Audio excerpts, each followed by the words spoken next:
uma técnica simples em que, mediante a retirada de sangue da veia e aplicação no músculo, ela estimula o aumento dos macrófagos, que são, vamos dizer, a conlurbe do organismo. Eles é que fazem a limpeza de tudo.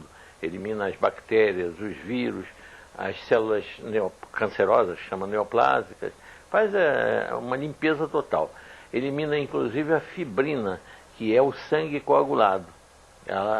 E agora, esse macrófago, ocorre o aumento de produção do macrófago pela medula óssea, porque o sangue no músculo funciona como um corpo estranho a ser rejeitado pelo sistema retículo endotelial, no músculo.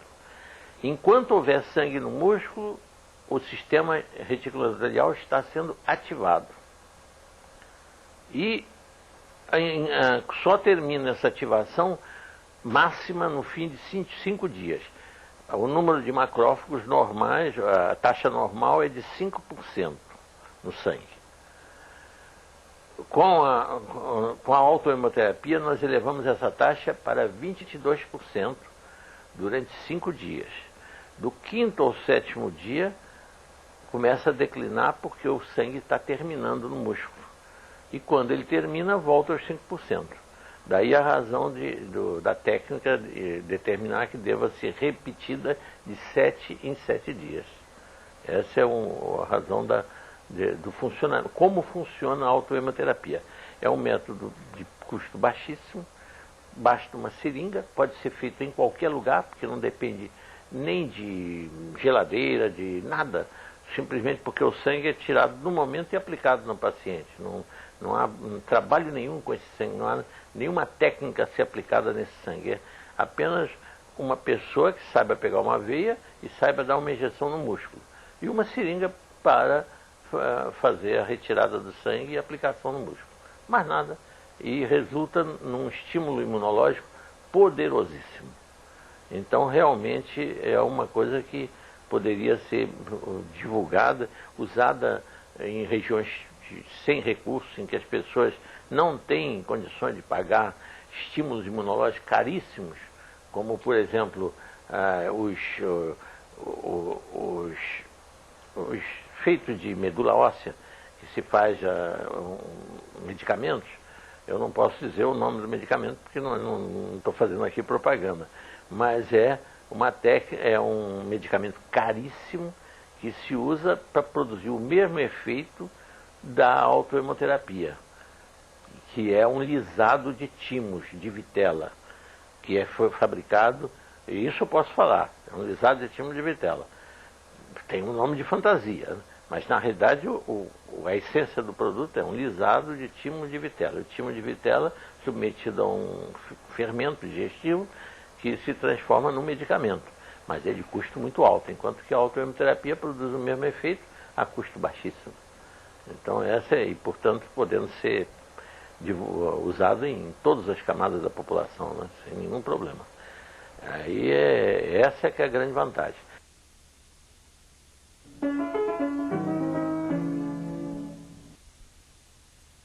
Eu comecei a fazer a autohemoterapia, a aplicar, ainda quando estudante de medicina, em 1943, quando eu entrei para a Faculdade de Medicina.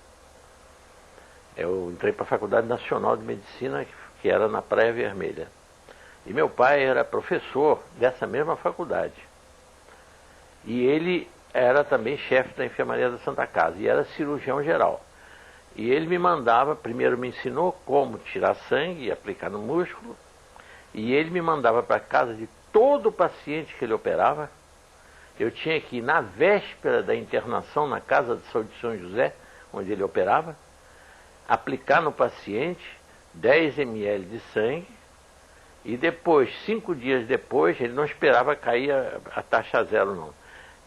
5 dias depois, eu fazia a mesma aplicação no paciente ainda internado, porque naquele tempo as internações duravam em média 1 semana. O que eu não sei é como é que ele tinha coragem de operar, eu auxiliando. Porque eu só sabia segurar os instrumentos e mais nada. Eu acho que ele operava era sozinho, porque o que eu sabia era apenas segurar os instrumentos, mais nada. O que eu tinha aprendido, a única coisa era aplicar sangue, tirar sangue da veia e aplicar no músculo, mais nada. E nunca houve problema nenhum. E ele teve com isso uma das taxas menores que eu já vi até hoje de infecção hospitalar. Porque ele fazia isso porque o trabalho do professor Gesso Teixeira, que foi feito especificamente para evitar infecções pós-operatórias e que resultou num prêmio de cirurgia, do maior prêmio de trabalho publicado em 1940, e que foi traduzido em 2 línguas, para o francês e para o inglês, esse trabalho, foi um sucesso enorme.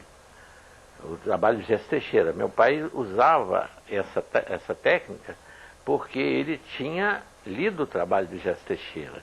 Ele tinha 150 cirurgias, operações diferentes, as mais variadas, comparadas com outras 150 idênticas, em que numa teve 0% de infecções pós-operatórias, quando aplicado sangue.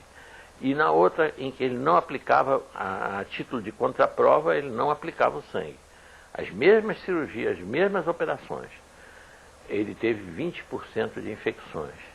Porque havia naquela época, o grande problema era mais infecções pulmonares no pós-operatório, porque a anestesia era feita com éter, e o éter irritava muito os pulmões, então havia uma facilidade muito grande de infecções. Daí, como eu aprendi isso com ele, depois eu me limitei a usar durante muitos anos a autoimunoterapia exclusivamente para evitar, para tratar de infecções, acne juvenil, que é uma infecção de estafilococcus, né? E também infecções evitar infecções de pacientes, que nesse tempo eu fazia, era também cirurgião. Então eu também usava o mesmo método. A finalidade era basicamente combater bactérias.